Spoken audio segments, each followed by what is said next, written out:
कहानी की शुरुआत में हम सेंटियागो में मौजूद एक जेल को देखते हैं जहां पर हजारों खतरनाक मुजरिम कैद हैं। ये सेंटियागो का सबसे सिक्योर तरीन जेल है क्योंकि आज तक इस जेल से कोई भी कैदी फरार नहीं हो सका और इसका रीजन है इस जेल का वार्डन बहुत ही स्ट्रिक्ट और बेरहम इंसान है जो जरा सी गलती करने पर कैदियों को बुरी तरह से पीटता है। और यही वजह है कि इस जेल के कैदी यहाँ से भागना तो दूर बल्कि एक छोटी सी गलती करने से पहले भी 100 बार सोचते हैं। लेकिन अब वार्डन का यह खौफ ज्यादा दिनों तक चलने वाला नहीं था क्योंकि अब इस जेल में एंट्री हो चुकी थी एक बहुत ही शातिर इंसान की जिसका नाम लियोन है। लियोन एक आर्किटेक्ट है जो किसी भी बिल्डिंग को देखकर उसे पता चल जाता है कि यह बिल्डिंग कितने साल पुरानी है और इस बिल्डिंग को किस तरह से डिजाइन किया गया है। लियोन जेल में एंटर होते ही उसके दिमाग में यहाँ से भागने की प्लानिंग शुरू हो जाती है। यहाँ हमें पता चलता है कि लियोन अकेला नहीं है बल्कि उसके साथ 4 साथी भी हैं जो यहाँ से भागना चाहते हैं। कुछ देर बाद जेल का एक ऑफिसर सभी कैदियों को लाइन से खड़ा करके जेल के रूल्स बताता है और कहता है कि अगर किसी ने भी रूल तोड़ने की कोशिश की तो उसे मार दिया जाएगा। इसके बाद सभी कैदियों को उनके ब्लॉक्स की तरफ लाइन से ले जाया जाता है। यहाँ लियोन दौड़ते हुए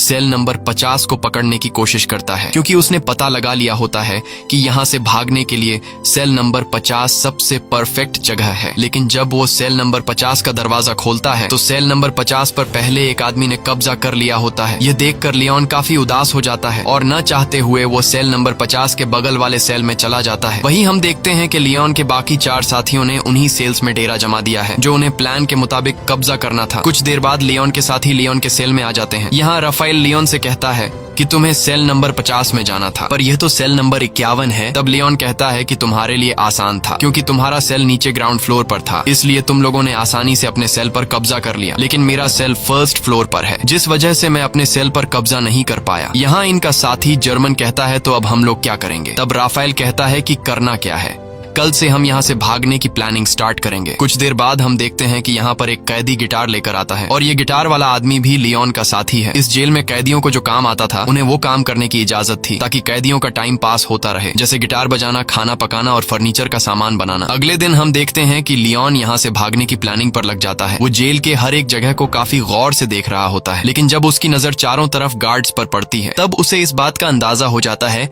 कि यहाँ से दीवार से कूद कर भागना काफी मुश्किल है। इसके बाद वह प्लान बी पर काम करते हुए पैदल चलकर कदमों से जेल की लंबाई का नाप लेने लगता है। जेल की लंबाई नापने के बाद वो सीधा अपने साथियों के पास पहुंचकर उनसे कहता है कि हमें कैसे भी करके यहाँ से भागना होगा। तब जर्मन ने कहा कि तुम पागल हो गए हो, यहाँ से भागना इम्पॉसिबल है क्योंकि चारों तरफ जेल की ऊंची दीवारें हैं जिससे हम कभी भी कूद कर भाग नहीं सकते और गार्ड्स भी चारों तरफ से हम पर नजर जमाए रखे हैं। अगर उन्हें जरा सा भी हम पर शक हुआ तो वो हमें मार डालेंगे। तब लियोन कहता है कि मैंने कदमों का इस्तेमाल करके जेल के बाहर जाने तक का रास्ता नाप लिया है। हम यहाँ से जेल के बाहर वाले रोड से सिर्फ 90 मीटर की दूरी पर खड़े हैं इसलिए हमें दीवार से कूदकर यहाँ से नहीं भागना है बल्कि हम यहाँ जमीन के नीचे एक सुरंग बनाएंगे जो यहाँ से बाहर तक जाएगी। इस जेल के बाहर जंगल है और अगर हम एक बार यहाँ से निकल गए तो जेल के बाहर जंगल में गार्ड्स हमें ढूंढ नहीं पाएंगे और बड़ी आसानी से हम यहाँ से फरार हो जाएंगे। लेकिन यहाँ इनके दिमाग में सबसे बड़ा सवाल यह होता है कि इतनी लंबी सुरंग जब यह लोग बनाएंगे तो उस सुरंग से बाहर निकलने वाली मिट्टी यह लोग कहाँ गिराएंगे। यह सवाल इन तीनों को परेशान कर रही थी और लियोन सोच में पड़ जाता है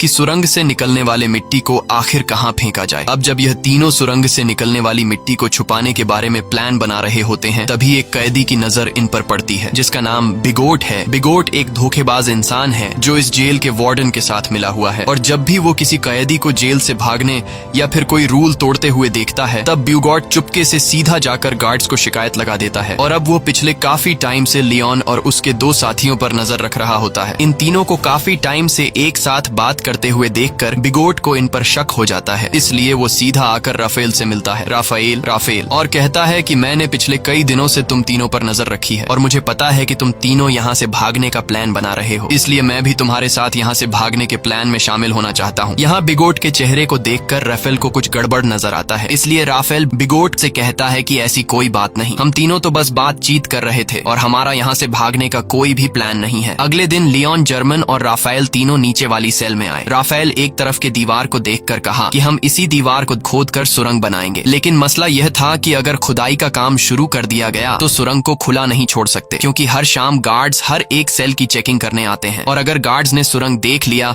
तो हम सब पकड़े जाएंगे। तब लियोन कहता है कि हम इस दीवार के एक हिस्से को तोड़कर सेम उसी तरह का एक फेक ब्लॉक बनाएंगे ताकि शाम को जब भी गार्ड सेल की चेकिंग करने आए तब हम उस फेक ब्लॉक को दीवार में लगाकर सुरंग को छुपा देंगे और गार्ड्स के पकड़े जाने से बच जाएंगे। अब यह सब तो ठीक था, लेकिन सबसे बड़ा सवाल यह था कि सुरंग में से निकलने वाली मिट्टी का ये लोग क्या करेंगे। तब लियोन अपने गिटार वाले दोस्त को सेल में बुलाता है और वो अपने गिटार में से एक बड़ा स्क्रू ड्राइवर निकाल कर लियोन को देता है, जिसके बाद लियोन ऊपर छत में एक चौकोर सुरंग करने लगता है जिससे बाहर काफी शोर हो रहा था। अब शोर से बचने के लिए गिटार वाला आदमी गाना गाकर गिटार बजाने लगता है जिससे किसी को भी सेल के अंदर का शोर सुनाई नहीं देता। और कुछ देर की मेहनत के बाद लियोन छत में सुरंग करने में कामयाब हो जाता है। अब यहाँ लियोन जब उस होल से अपना सर बाहर निकाल कर देखता है तो उसे छत पर एक बड़ा खाली जगह दिखाई देता है, जिसे देखकर लियोन काफी खुश हो जाता है क्योंकि यहाँ पर 80 टन से भी ज्यादा मिट्टी आसानी से रखी जा सकती थी। अब शाम होने वाली थी और जल्द ही गार्ड्स आकर सेल की चेकिंग शुरू करने वाले थे, इसलिए राफेल डर जाता है और कहता है कि हमें जल्दी ही इस होल को बंद करना होगा। तब लियोन ने कहा कि जल्दी से मुझे अंडे ला कर दो। यह सुनकर राफेल गुस्सा हो जाता है और कहता है कि तुम्हें इस वक्त मजाक सूझ रहा है। तब लियोन कहता है कि तुम जल्दी से अंडे ला कर दो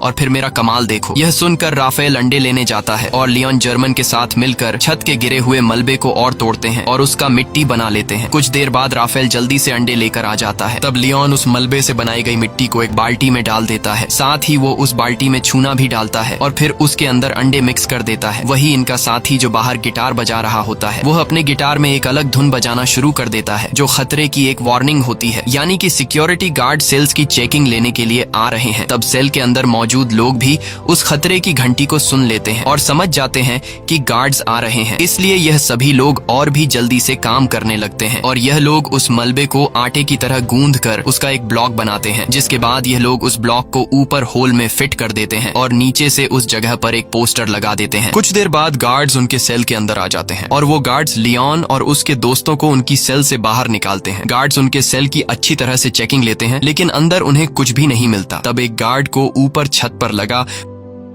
वही पोस्टर दिखाई देता है, लेकिन जैसे ही गार्ड उस पोस्टर को उतारने वाला होता है तभी उसे बाहर से उसका ऑफिसर उसे बुला लेता है, जिसे सुनकर वह गार्ड उस पोस्टर को बिना निकाले ही चला जाता है और इस तरह से इन सब की जान बच जाती है। अब यहाँ इन लोगों को इस जेल में 34 दिन हो चुके थे और उन्हें जल्द ही इस जेल से निकलना था, इसलिए लियोन और जर्मन ऊपर छत पर चढ़कर लकड़ी का खोखला बॉक्स बनाते हैं और उस लकड़ी के बॉक्स में ये लोग सफेद सीमेंट भरकर छत पर रख देते हैं। कुछ दिन बाद उनका ब्लॉक तैयार हो जाता है। अब भारी थी सुरंग बनाने की, जिसके बाद ये लोग खुदाई के काम पर शुरू हो जाते हैं। ये लोग दीवार का सबसे नीचे का हिस्सा पहले से बने हुए उस ब्लॉक के अनुसार काटने लगते हैं, लेकिन खुदाई करते वक्त काफी शोर हो रहा था जिसकी आवाज कुछ गार्ड सुन लेते हैं और गार्ड उनके सेल की तरफ बढ़ने लगते हैं। पर गार्ड के पहुंचने से पहले ही उनके गिटार वाला साथी आकर उन्हें बता देता है कि कुछ गार्ड सेल की तरफ आ रहे हैं। ये सुनकर सभी लोग काफी डर जाते हैं क्योंकि उन्होंने दीवार का जो हिस्सा काटा था वह हिस्सा उनके बनाए हुए ब्लॉक से छोटा था, जिसमें वह ब्लॉक फिट नहीं हो सकता था। अब जब उन्हें कोई दूसरा रास्ता नजर नहीं आता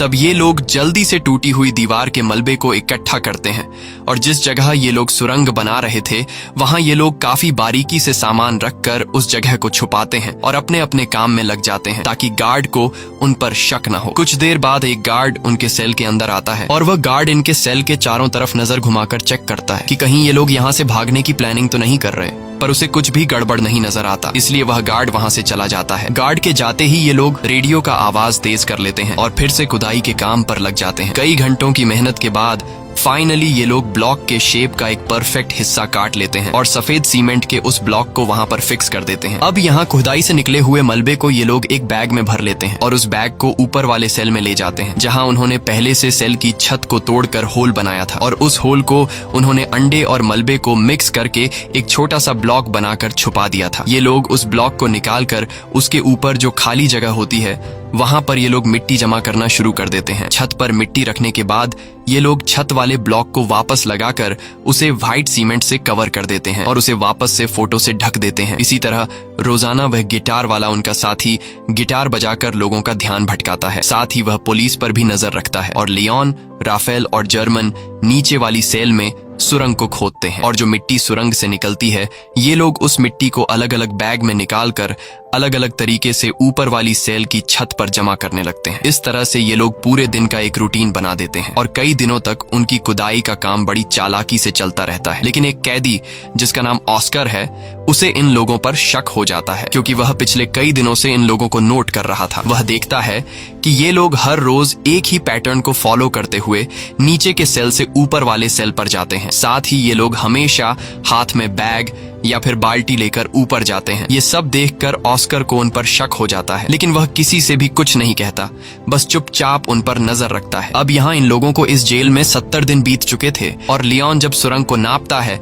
तो उससे पता चलता है कि 70 दिनों में हमने सिर्फ 5 मीटर सुरंग बनाई है। ये देखकर लियोन काफी मायूस हो जाता है और लियोन समझ जाता है कि हम 5 लोग इस सुरंग को इस तरह से कभी भी कंप्लीट नहीं कर पाएंगे। इसलिए वो अपने साथियों से कहता है कि हमें इस सुरंग को कंप्लीट करने के लिए और आदमियों की जरूरत पड़ेगी और अगर हम 5 लोग इसी रफ्तार से मिट्टी निकालते गए तो इस सुरंग को कंप्लीट करने में हमें 5 साल लग जाएंगे। इसलिए हमें सुरंग को और तेजी से खोदना होगा। वही उनका साथी जर्मन जब बैग में मिट्टी भरकर ऊपर ले जा रहा था, तभी एक पुलिस वाला उसे रोक लेता है और जर्मन से पूछता है कि इस बैग में क्या है। तब जर्मन कहता है कि कुछ खास नहीं, बस मेरी जरूरत का कुछ सामान है। ये सुनकर वह पुलिस वाला जर्मन से कहता है कि अच्छा ठीक है, चलो अब बैग खोल कर दिखाओ। ये सुनकर जर्मन घबरा जाता है और जर्मन को लगता है कि आज हम सभी पकड़े जाएंगे। लेकिन जब जर्मन अपना बैग खोलता है तो उसमें कुछ सामान रखा गया था। दरअसल जर्मन ने पहले से बैग में मिट्टी नीचे छुपाई होती है और सामान ऊपर रख दिया होता है। लेकिन गार्ड को जर्मन पर शक होता है, इसलिए वह गार्ड जर्मन से कहता है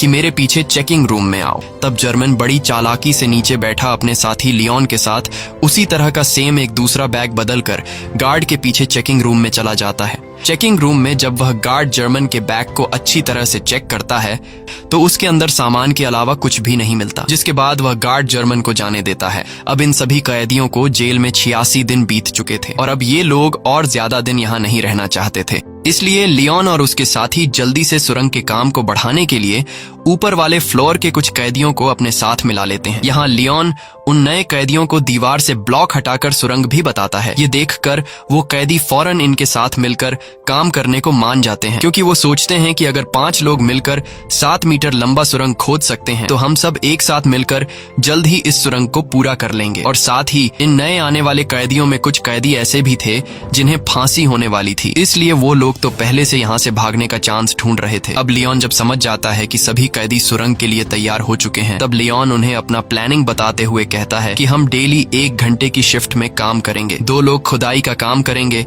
2 लोग मिट्टी ऊपर ले जाएंगे और 2 लोग गार्ड्स पर नजर रखेंगे। बाकी लोग जेल के नॉर्मल काम करेंगे ताकि किसी को हम पर शक न हो। और जो भी कैदी 2 घंटे सुरंग की खुदाई करने के बाद वापस बाहर निकलेगा, उसे फौरन नहाकर अपने कपड़े भी धोने होंगे ताकि गार्ड्स को उसके कपड़ों पर मिट्टी के निशान नजर न आए। अब इन लोगों का काम काफी तेजी से चल रहा होता है और यह लोग रोजाना 100 किलो मिट्टी एक दिन में निकालने लगते हैं। अब यहाँ हमें पता चलता है कि लियोन ने ऊपर वाले फ्लोर के कैदियों को इसलिए चुना ताकि इन्हें बैग या फिर बाल्टी में ऊपर मिट्टी ले जानी नहीं पड़े और इस तरह से यह लोग गार्ड्स के नजरों में भी आ सकते थे। इसलिए यह लोग नीचे जिस सेल में खुदाई कर रहे थे उसी सेल के छत में एक होल कर देते हैं ताकि सीढ़ियों से मिट्टी ऊपर ले जाने के बजाय डायरेक्ट होल से ऊपर वाले सेल के कैदियों को मिट्टी पास कर दी जाए। इस तरह से उनके पकड़े जाने का रिस्क भी कम हो जाता है और काम की स्पीड भी काफी बढ़ जाती है। जब भी कोई कैदी सुरंग में खुदाई कर रहा होता है तब यह लोग रेडियो की आवाज बढ़ा देते और बाहर सभी कैदी गार्ड्स को ऐसा दिखाते कि जैसे सब कुछ नॉर्मल हो। और जब भी उन्हें गार्ड्स का कोई खतरा नजर आता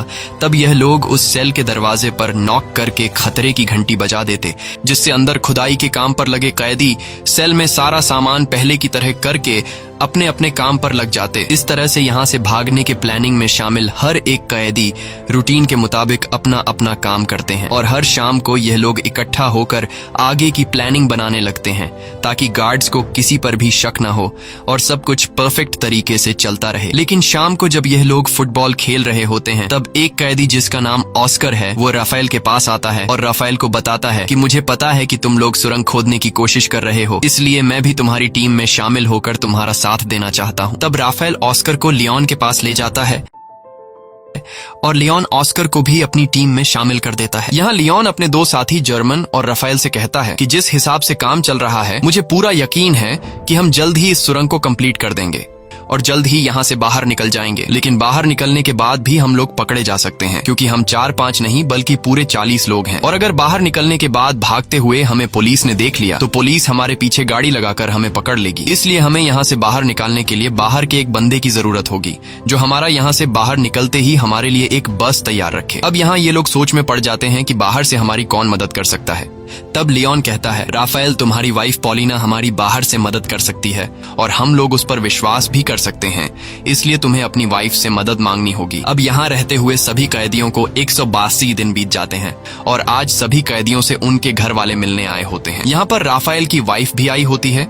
तब राफेल अपनी वाइफ पॉलिना को उनके पूरे प्लान के बारे में बताता है और कहता है, हमें तुम्हारी बाहर से मदद चाहिए होगी, इसलिए बाहर तुम्हें कुछ लोगों के साथ जुड़कर हमारे लिए एक बस का इंतजाम करना होगा। पॉलिना मान जाती है और वो वहां से चली जाती है। अब जेल में सुरंग खोदते हुए इन कैदियों को 205 दिन बीत चुके थे और इन लोगों ने सुरंग को भी काफी लंबा कर दिया था। लेकिन एक दिन इनका साथी जो गिटार बजाया करता था, वो जब सुरंग के अंदर खुदाई के काम पर लगा होता है, तभी वहां पर सेल की चेकिंग के लिए गार्ड्स आ जाते हैं। यह देखकर बाहर खड़ा राफेल और लियोन काफी ज्यादा घबरा जाते हैं, क्योंकि पिछले कई दिनों से रात में सेल की चेकिंग होती थी, लेकिन आज गार्ड्स दोपहर में सेल की चेकिंग करने आए हैं, जैसे उन्हें शक हो गया हो कि जेल में कोई सुरंग खोदने की कोशिश कर रहा है। और गार्ड्स को देखकर लियोन दौड़ते हुए अंदर जाकर सभी को वार्न कर देता है और कहता है कि जो भी सामान यहाँ वहाँ बिखरा पड़ा है उन्हें जल्दी से छुपा दो। ये सुनकर जो लोग काम पर लगे हुए होते हैं वो सभी सुरंग का काम छोड़कर अपने अपने काम पर लग जाते हैं। यहाँ इस गिटार वाले के साथ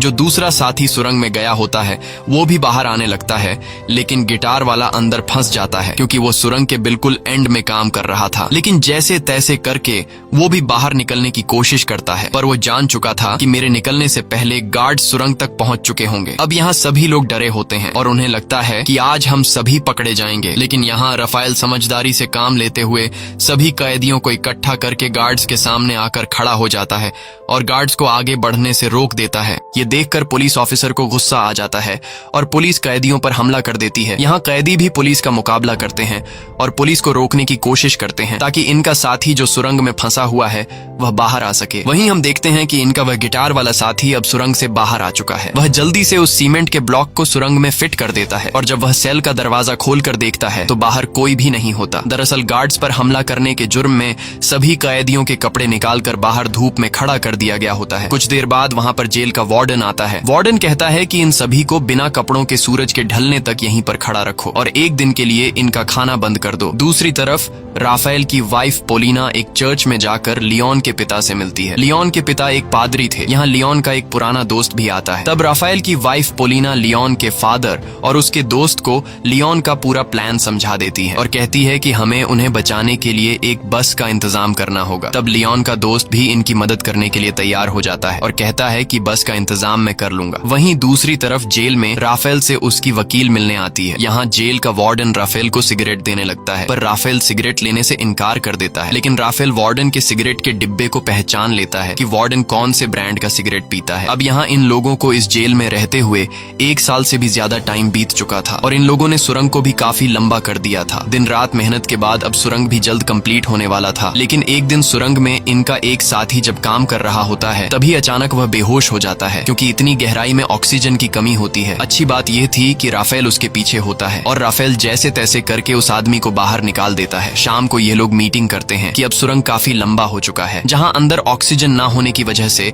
सांस लेने में तकलीफ होती है, इसलिए हमें कुछ करना होगा। यहाँ पर एक आदमी होता है जो जेल में काम करता है। उसके पास एक मशीन होती है जिससे ये लोग पंखा लगाकर सुरंग के एंड तक ऑक्सीजन पहुंचा सकते हैं। राफेल उस आदमी से कहता है कि अगर तुम हमें ये मोटर दोगे तो हम तुम्हें अपने साथ शामिल कर लेंगे। वह कैदी मान जाता है और फिर ये लोग उस मोटर में एक पंखा लगाकर प्लास्टिक के पाइप के जरिए सुरंग के एंड तक ऑक्सीजन पहुंचाने में कामयाब हो जाते हैं और अब सुरंग के एंड में काम करने वाले लोगों को सांस लेने में तकलीफ नहीं होती। इस तरह से इनका काम फिर से जारी हो जाता है। लेकिन अब जेल के वार्डन को कैदियों पर शक होने लगता है, इसलिए जेल का वार्डन अपने पास एक कैदी को बुलाता है जिसका नाम बिगोट है। वार्डन बिगोट को सिगरेट का पैकेट देता है और उससे कहता है कि मुझे जेल में कुछ न कुछ गड़बड़ नजर आ रहा है, इसलिए तुम्हें कैदियों पर नजर रखनी होगी कि वो क्या करने की कोशिश कर रहे हैं। और बिगोट मान जाता है। दरअसल बिगोट को अभी तक पता नहीं होता कि जेल में में कैदी सुरंग खोदने की कोशिश कर रहे हैं। अब यहाँ इन लोगों को सुरंग खोदते हुए इस जेल में 514 दिन बीत जाते हैं और उन्होंने अब जेल के बाहर तक सुरंग खोद दी होती है। अब जहां तक उन्होंने सुरंग खोदी होती है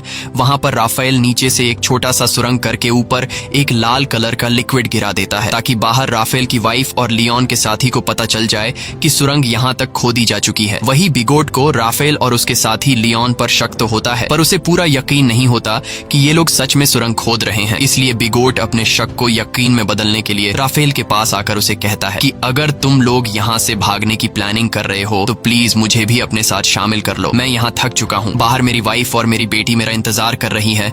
ये सुनकर राफेल को बिगोट पर तरस आ जाता है, इसलिए राफेल बिगोट को सुरंग के बारे में बताने ही वाला होता है कि तभी राफेल बिगोट के हाथ में सिगरेट का पैकेट देख लेता है और यह वही पैकेट होता है जो कुछ दिन पहले राफेल ने वार्डन के पास देखा था। इसलिए राफेल समझ जाता है कि बिगोट वार्डन के साथ मिला हुआ है। ये सब समझते ही राफेल बिगोट को कुछ भी नहीं बताता। दूसरी तरफ लियोन का बाहर जो पुराना दोस्त होता है वो अपने कुत्ते को साथ लेकर रनिंग के बहाने जेल के करीब आता है और उस लाल कलर के लिक्विड को देख लेता है। अगले दिन लियोन का पिता लियोन को जेल में आकर बताता है कि तुम लोगों ने बाहर जो रेड कलर का लिक्विड गिराया था वो हमने देख लिया है। तुम लोग जेल के बाउंड्री के बाहर तो आ चुके हो, पर अभी भी तुम लोग सही जगह पर नहीं पहुंचे, इसलिए तुम लोगों को अभी भी 40 फीट और भी सुरंग खोदना होगा। इसके बाद यह लोग फिर से सुरंग को और लंबा करने लगते हैं और अब बस कुछ ही दिन के खुदाई के बाद इनका सुरंग कंप्लीट होने वाला था। लेकिन अब इन लोगों के साथ जो कुछ होने वाला था उसके बारे में उन्होंने बिल्कुल भी सोचा नहीं था। एक दिन जब इनका एक साथी सुरंग की खुदाई के काम पर लगा होता है तभी अचानक एक बहुत ही बड़ा भूकंप आता है जिससे जेल की दीवारें हिलने लगती हैं।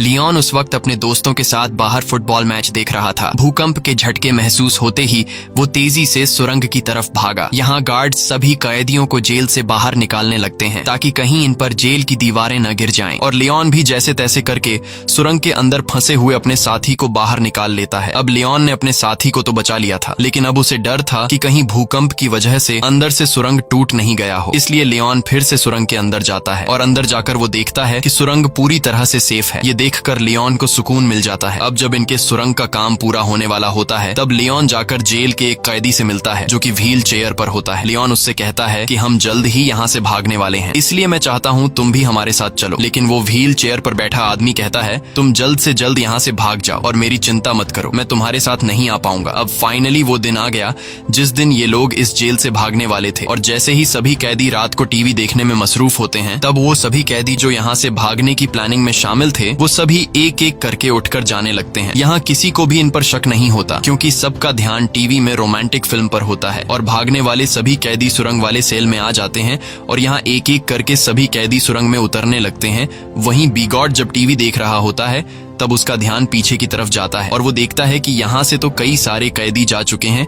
ये देखकर उसे शक हो जाता है और वो सीधा राफेल के सेल की तरफ बढ़ने लगता है। लेकिन बीच रास्ते में व्हील चेयर वाला आदमी बिगोट को रोक लेता है, पर बिगोट इस आदमी को धक्का देकर गिरा देता है, जिसके बाद वो सीधा राफेल के सेल में आ जाता है जहाँ उसे सुरंग दिखाई देता है। साथ ही वहाँ पर ऑस्कर भी खड़ा होता है और ऑस्कर यहाँ से निकलने वाला आखिरी कैदी होता है। लेकिन अब जब बिगोट को सारी सच्चाई का पता चल गया होता है तब वो पुलिस को बुलाने के लिए जाता है, लेकिन ऑस्कर उसे पकड़ लेता है। इस दौरान इन दोनों के बीच फाइट छिड़ जाती है और बिगोट ऑस्कर को स्क्रू ड्राइवर से बाजू पर मारकर बुरी तरह से घायल कर देता है। लेकिन ऑस्कर बुरी तरह से घायल होने के बावजूद भी बिगोट को जाने नहीं देता और बिगोट को मार मार कर बेहोश कर देता है। अब ऑस्कर भी सुरंग में जाने की कोशिश करता है, पर उसका बाजू बुरी तरह से घायल होने की वजह से वो सुरंग में नहीं जा पाता। दूसरी तरफ सभी कैदी सुरंग के अंदर धीरे धीरे आगे बढ़ रहे होते हैं और बढ़ते बढ़ते ये लोग सुरंग के एंड तक पहुंच जाते हैं, जहां बाहर से लियोन का पुराना दोस्त सुरंग का ऊपर से हिस्सा खोल देता है और वह एक एक करके सभी कैदियों को हाथ से पकड़कर बाहर निकालता है। बाहर निकलने के बाद सभी कैदी जल्दी से अपने कपड़े बदल लेते हैं और तभी उन्हें सामने के ब्रिज पर